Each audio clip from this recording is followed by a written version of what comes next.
Hello and welcome. Thanks for joining me. If this is your first time to my channel, I hope you consider subscribing. And don't forget to click on that bell button so you can be notified every time I upload a new video. So for today's tutorial, we're going to do two different holidays, two different tutorials. The first one we're going to do is the Rustic Christmas Wreath is what I'm calling it. Basically what you're going to need is one of these pictures that are like a shadow box. And you're going to need half a circle foam and then a wooden wreath. And what you're going to do is go ahead and add your permanent glue on the sides of your shadow box and in the center as well, and then also adding some glue. This is a smaller size wreath. I couldn't find the larger one, but feel free to use the larger one if you can, or this size. Both of them would be fine, just depending on the area where you want to place it. You might want to consider what height it would be once you're completely done.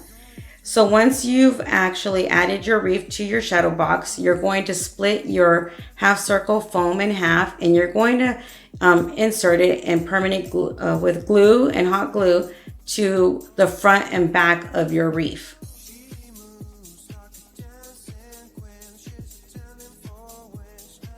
I love using the wreaths. Sometimes I love them more than other decor because you can actually add and use a lot of your extra craft supplies when you make these floral decors, and you can use them as centerpieces or just, you know, in different areas of your home. I just really like using wreaths, not just to hang on my wall.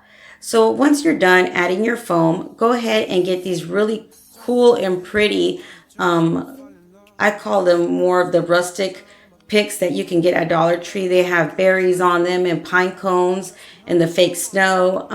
They're really, really nice. I like them. They're a very good quality as well. So just go ahead and remove the sticker. And what you're going to do is basically spread apart the greenery on both picks. Not trying to arrange it in any way, just kind of spreading everything apart. And you're going to do this because you're going to try to add the same amount, or at least for it to look even on front and back of your wreath. And just play with them until you're happy. And then once you're happy with the way they look, you can either insert it into the foam as is. I tried to bend it a few times thinking it would break off the end of the pick, but it was really hard. So what I ended up deciding to do was just bend it. And then I just inserted it in between my wreath like so, and added some glue to make sure it stayed nice and secure. Now you can start playing with your picks and your greenery just a little, just to make sure that it's even, again, on both sides. And what I did to add more greenery is basically get some of these twist ties and cut them in half and insert them wherever you see fit. You don't have to leave the greenery just standing straight up. You can kind of bend it, just play with the greenery until you're happy and it looks nice and full. Now when you're done with that, you can go on to your next step, which I'm going to use some of these burlap fabric, burlap roses. They're really, really pretty. And they were so generous enough to send me some of their items. So this is what I'm using for this DIY, which I love. And it made it look more rustic. And that's the kind of style that I was looking for. So what you're going to do is basically add some of the roses wherever you see fit. And again, another thing that I do is basically what I do to the front, or what I do to either side of my floral arrangement, I try to do to the other opposite side. So I'm using some of the light brown beige tone colors and some of the green colors of the roses. And I'm just inserting them wherever I think I need a rose.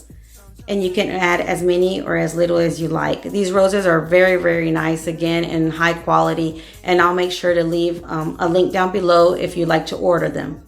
So just go ahead and add more greenery as well. Another thing that I like to do, maybe it's a good tip for you guys, is whatever your supplies you're using to make your floral arrangement, I always try to keep one or two of the items and just set them aside for the end. That way, if I see any empty spaces or anything that, any area that I think needs just something extra there, I have extra supplies. So just go ahead again and add all the roses you like, which I added 3 in the front and 3 in the back. Now you're gonna go ahead and get one of these owls. Now you can leave it as is, but I really didn't like these little ears, I guess you could call them, that were on top. I just didn't like them, so I removed them. And then I'm just moving some of the pine cones and some of the greenery around to make sure there's a piece of the foam visible, so I can glue my owl to the center of my wreath, just like that. And just make sure you play with all your arrangement. And if you see here, I cut some of the piece from my pick from one side and I'm adding it to the other side. And don't be scared to do that. If you see something that's too long or you just don't like it in that area, just cut it off and add it to another area. So this is my fall decor, my Christmas wreath centerpiece. Now, if you want to leave it as is, you can. I wanted to add a bow on the top. So what I'm going to use is some of this, I call it vintage lace from Dollar Tree, and then some clear white lace. And also I'm going to use some of the brown rope that you can get at Dollar Tree as well. And I'm going to make some bows from all these ribbons. And just make any kind of bow you like. The shoelace kind of bow, or you can wrap it around your fingers and then just make more like a rose. I call it the rose bow, and just go ahead and tie a knot to those. Again, adding as many as you like. I basically just added one of each of the ribbons.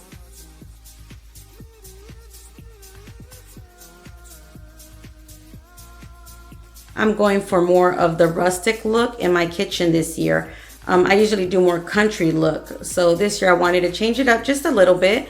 So I'm making it more of the rustic look. Now I'm also going to use this berry ribbon. It's like a burlap fabric ribbon that you can get at Dollar Tree. And what I did was basically cut it in half to make 2 bows from the same piece of ribbon, I guess you could call it. And what I did was just add one of the ribbons and then make sure you kind of twist your bows around to make your bigger bow, if that makes sense.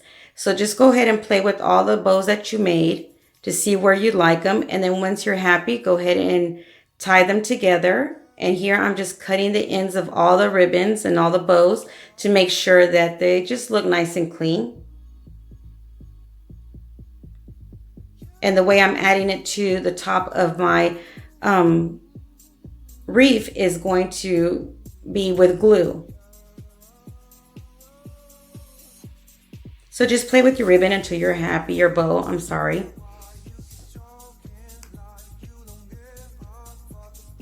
and add it to the top. Now I had one of these extra white Christmas ball ornaments from another DIY, and I just thought, oh, it looked really cute right here. So I added it to my centerpiece ornament. So what do you guys think about this one? Cute and rustic, don't you think? I'm loving the owls. And here's a close-up of how it all looks together. Don't those roses make it look just that extra touch of rustic? I just love this cute little owl too. So for the next DIY that we're going to do is basically for Halloween. At least that's what I'm going to use it for. But you can use it for other projects and other events as well. So what you're going to need for this one is 2 of the plates, the larger and the smaller the glass plates. You can also use a bow, one of the bowls, I wanted to use it to begin with, but for what I wanted it for, I ended up not using it. but feel free to use one of the bows on top if you like. What you're going to also need is some of this polka dot napkins that you can get at Dollar Tree. Flip over your glass plate and just add Modge Podge to it. Now the napkin, the way you saw what I did was basically remove the extra sheet that comes with your napkin. It's like a 2-ply, and just keep the one with the polka dots on it. Once you've added enough Modge Podge to your plate, go ahead and add your napkin right side down to your plate. And I just gently tap on it and kind of rub it to make sure I don't make a lot of folds onto my napkin and there isn't any air bubbles. And I just play with it and kind of lay it flat down and pat it down until I'm nice and happy with the way it looks. And again, there isn't a lot of wrinkles on the napkin. And I just simply cut off a little bit, or at least as much as I can, of the extra napkin around the plate.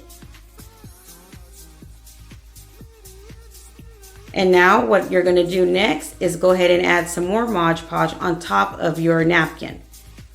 And be generous, at least I am, with my Modge Podge. And kind of just brush it around.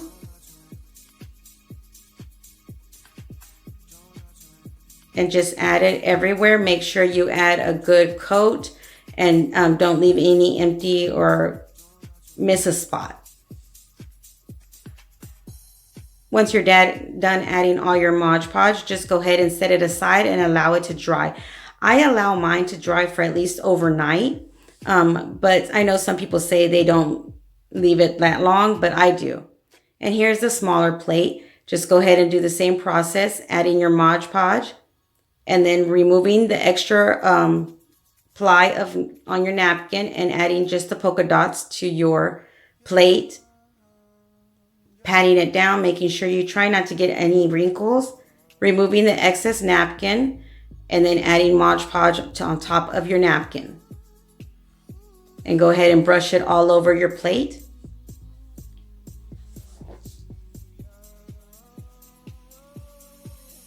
I thought this was really cute because it's perfect for Halloween. And again, it's something that isn't strictly Halloween because it's just polka dots, so you can use it for other events or just have it out if you like, and it's not going to look out of place. Once it's completely dry, this is the way it looks. And what I do is basically with this little sand block that you can get at Dollar Tree, I just sand down the edges to remove the excess pieces of napkin that I didn't that I left behind, and to make sure that it's all nice and smooth. So now I'm going to show you two different options. You can use this large shaker or the 2 salt and pepper shakers that you can get at Dollar Tree. If you're going to use the salt and pepper shakers, remove one of the lids from one of them, flip it upside down, glue the second one on top, and then glue your smaller plate on top of that. But I didn't want to do that because I want to make sure that I can add things into the center. So what I'm doing is basically going to use the larger one. And with both of these that I showed you, the salt and pepper, the shakers, the smaller shakers and the larger shakers, I can't talk, they can be collapsible. You just screw them on and screw them off. So here I'm just adding E6000 and hot glue to the lid. And I'm adding my small plate to that, flipping it over, and then just remove the actual glass part of your shaker. And then I'm going to flip that over and add E6000 and hot glue to the bottom of my shaker, which is going to be glued onto the large plate. And this is how you're going to be able to remove the top plate and for easy storage, or remove it to actually use it in a different area. So this is really a good idea, I think, so you can have more storage and use it different ways. Go ahead and allow that E6000 to dry on the glass. Once it's completely dry, you can fill it up with anything you like. You can use it with little wired lights. I'm just using some of these black and orange face fillers that you can get in a bag. And then you just twist the lid on, and there you go. You have a 2-tier tray, or you can remove the lid and just put it on the bottom of your larger plate or just set it aside.